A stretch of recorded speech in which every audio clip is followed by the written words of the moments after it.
ladies and gentlemen. Welcome back to TARTLEcast. I'm sitting here in the studio by myself. Jason has lost his phone. He's meandering around, but I want to get into the macroeconomic history that has led us to where we are today and how TARTLE is the solve for the future. So, Jason, we discussed what happened in World War I. We talked about the Treaty of Versailles, war reparations. You know, people are thinking, how is this going to end up with data and TARTLE and humanity? How does it get to it? We talked about the rise of Hitler. We talked about the 1950s with marketing and, you know, people at home and the baby boomers. Yes, and the trades and tariffs post-war. Yeah, trades and tariffs post-war. So now the what? Agreement, we have economic interdependence among nations. Global order is kept. It's achieved. It's achieved. But 1975, oh boy, we go to 1975, the average boomer in the workforce, think about the age that they're at 1975 from 1940s. Mm-hmm. The huge increase, because we had the largest population boom ever, 78 million people, 40% growth in 20 years in the United States. So this is between 40 and 60 years old now, this group. So now we have a monster amount of workforce, Mm-hmm. tons of people wanting a job. Yep. So 1975, prices explode, Mm-hmm. demand shock, and commodities go through the roof. Oh, yeah. And we know that. We could see it with oil. And gas shortage. Yes. Remember that? Oh, what's your license plate say? Is it this letter or this number first? Well, you can come on this day of the week. We have a huge deficit. So in that deficit, we can't peg our money to the gold anymore. Nope, because the Bretton Woods standard, gone. Yes. So we create a fiat money system. Right. The rest of the world follows with this. And the idea is that because we are a world economy, if we have a fiat system, then the exchange rates will then inextricably be tied to one another. So it'll actually balance out the volatility we've been currently seeing in our own domestic economy here in the United States. Yeah, and this is just a percentage, and I want people to understand this. And we're going to lead to why people are upset, and we talked about this last time. But one of the things that we have to realize, we're going to go back to 1975, but I want people to understand the big story here is from 1975 till now, wages stopped going up. Yeah. 0.3% a year for median Americans. So at that point in 1975, wages don't increase. Right. And the money's becoming worth less. Yes. Because all these new economic theories are coming out for how we fix these deficits, how do we stimulate the economy. But in doing so, you've decreased the value of the money. But for all these boomers, they get asset price rise. Yeah, so well, and a debased currency now. Yeah, so my money's worth less, but the assets have gone in value. So really, it's netted itself out. And no one's paying me more. So that means I'm working harder to own less. Yes. So your future self is poor. Yeah, your future self. So as you go into the future, the more you work, the more you have to work on top of that just to maintain the same level you were at before. Now, the upper echelon people, the higher wage people, the upper middle class and the rich, they've had 100% growth. Of course, because in their wages. They've owned the assets and they write their own wages. Of course. So just off this wage thing, we add the internet in the 1990s. Late 80s, early 90s. We add the internet. We have people that are getting left behind. Their wages are decreasing. Prices, their house prices, and we'll get into real estate here in a second, but prices go through the roof. Everything you're having to leverage more and more and more. We'll get into that. The dream never gets fulfilled. The American dream never gets fulfilled. It's chased. The imagery of getting rich and seeing the rich get richer. And America's supposed to be great.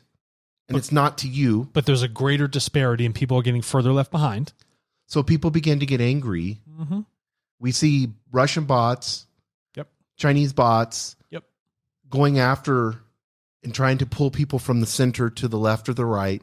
We have all this angry situation. What economically begins to depressed, happen? Yes. Politically polarized? Yes. What do you have? Chaos. Because people don't realize politics is downstream of economics. Oh, politics? Absolutely. Yes. Most politics in our corrupt medieval system today is run by economics. Yes, yeah. So I want to go back to the 80s. We have something happen because this will explain it more. You have these two super powerful people, Reagan and Thatcher. And we all know the Iron Lady. Yeah, we all know about Reagan and Thatcher. She decides to do something because she realized the liberals have a thing, that they're getting all the votes from the poor people. Mm-hmm. The left is getting all the votes from the poor people. We're watching. Reagan and his team is watching what Thatcher's doing. She decides to give free housing to low income in the United Kingdom. So she gave assets for nothing. So what is that? Then she decides to say, hey, okay, we gave these assets.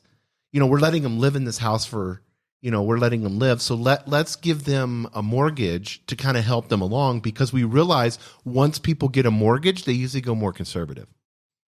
Oh, so they're saying, let's give them something for free. Yes. Then hand them responsibility. Yes. And that will transition them So to get them to then vote for us. So this turned them into debtors. Oh, good. So we took people that were albeit free, Yes. poor, but Yes. free, Yes. and turned them into debtors to the state. And debt makes slaves. Yeah, because it does. It's a new form of slavery. Why? Because you're paying with money that is continually worth less, where you have to work more to buy yourself out of something you never even own. So Reagan and his cronies decided to say, hey, this is awesome. Let's deregulate the credit here in the United States. This is the solution. That's the solution. The credit rise. Give people more debt. So what happens? Everyone's like, let's get all the houses. Let's Yes. get everything we dreamed of. We've been essentially economically repressed Yes. from all these things. And now we can be a part of that class we want to be a part of. But what happens? What happens is, with this credit rise, Wall Street begins to finance like crazy. Yeah, why not? Oh, wow. New financial products to you? What's your credit score? Pensions Doesn't matter. Get freed up. Why not? They can do whatever they want with them now. Oh, you guys want to invest in this? Why don't you invest in some debt? Yes. Investment 401k, that comes out. This Love cool that. thing, yes. Stock prices go up, so everyone else can afford less. Wow. Thank you, derivatives. Property goes up. Mm-hmm. So why do property goes up? So how is it? Why? How is it Because harder to access debt now? It's artificial building. Yes. That's happening all the time, stimulated by artificial growth. So that means you have to pay more because now people are artificially increasing the value of property in the area. So it's now leaving people behind. So they got to take out more debt to be a part of this rise that's occurring. But wages aren't going up. No, they're so you're not. on the hamster wheel. All day long. So you have to borrow more money. Yep. And people and companies are borrowing money. Wall Street's going crazy. People are making shitloads of money. This is awesome. 80s. I love the 80s. Bonds, Ferraris, bonds. all Yeah. that. So now you have people borrowing more money. Yep. Gold goes super high. Yep. Healthcare explodes because you have 78 million baby boomers. Right. And people are living longer. So now I have a standard of living I need to maintain. Crap. We set an artificial bar, Yes. which we can't reach. Yes. And now it's starting to slip out of our grasp. I'm falling off the pull-up bar. 1987, this is where they fell off the pull-up bar. 1987 good. crash. Well, thank you, derivatives market. See what happens when you use the Black-Scholes model? Yes. That is the precipitous drop of the value of billions of dollars in the United States economy. Gone. Well, Disappeared. here's the crazy part. The power manufacturing here in the United States, we were the powerhouse for manufacturing. Yep. With all this debt and all these derivatives and this fun stuff that we can play around with, we don't really need manufacturing anymore. No, we don't. We can sell financial products. So our GDP then does a flip. Yes. So now 70% of our GDP or more is driven by financial services. And the stocks that are going up are not manufacturing stocks. No, they're financial services. It's banks that are increasing in yeah, value. and GE becomes like a zombie. They call them the zombie company or whatever. It's not making any money. Nobody hangs out at factories. No, they're That's just not where taking on people more go to day. work. So then 1990, we have the Berlin Wall. Yes, We have communism fall. Yes. And China opens up, and Russia's kind of like, we have all the natural resources. Communism's open for business, ladies and We gentlemen. can. Russia's like, hey, we can cut deals to Europe, sell Sure. natural gas, do all Yep. these things. So the 1996, tariffs trade changed to the WTO. World Trade Organization. Kicking it. So now we have this fun thing.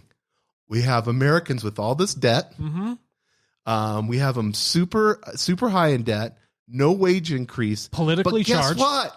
Workers in America are going to compete Yep. with the global workforce. It's not going to happen. You're getting triple fucked now. Every single time.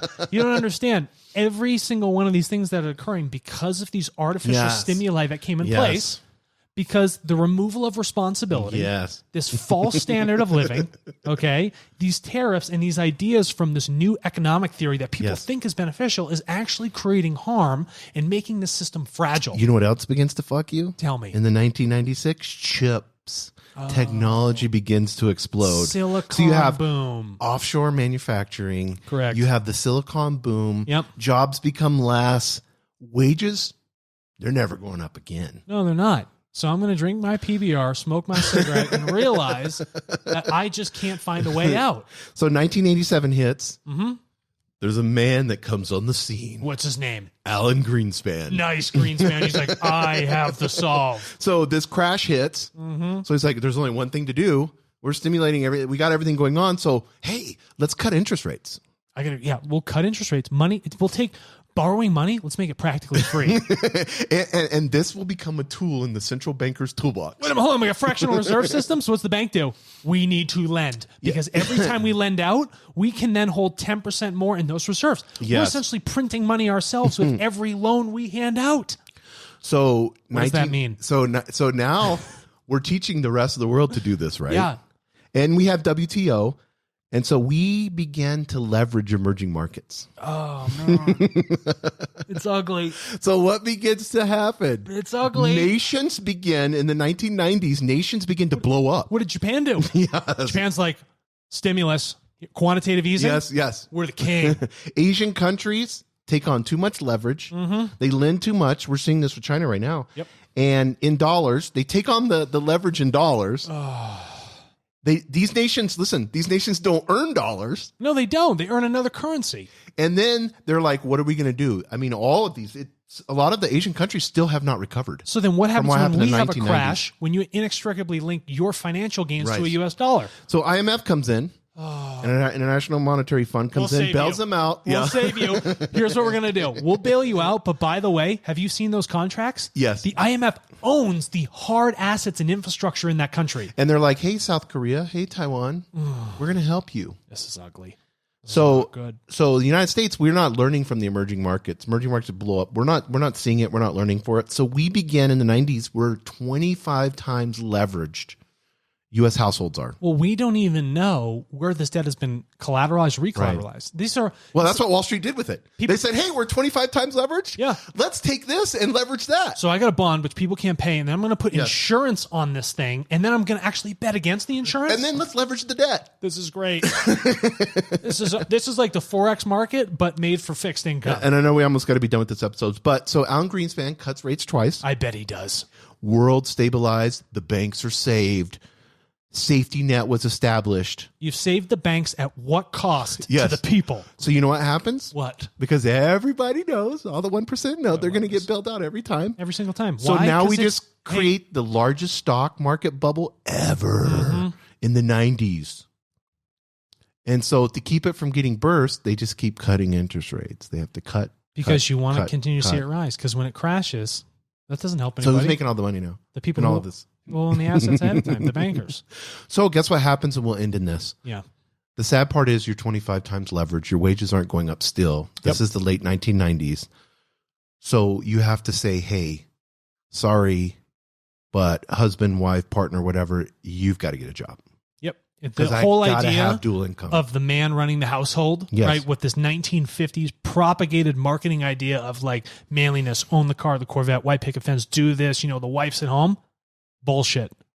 Everybody's got to work now. So like Philip Morris was all excited when they got double their profits because they got women to smoke. Yep. So did these central bankers get all excited when they were able to double the income. They got the stigma put past all of that, which is great. So now everybody's working. I'm glad that women are working. That's awesome because we're all humans. We're all equal. I'm twice the amount of taxable people. But they come into record numbers, come into the work phase. So you have double income. So what do asset prices do?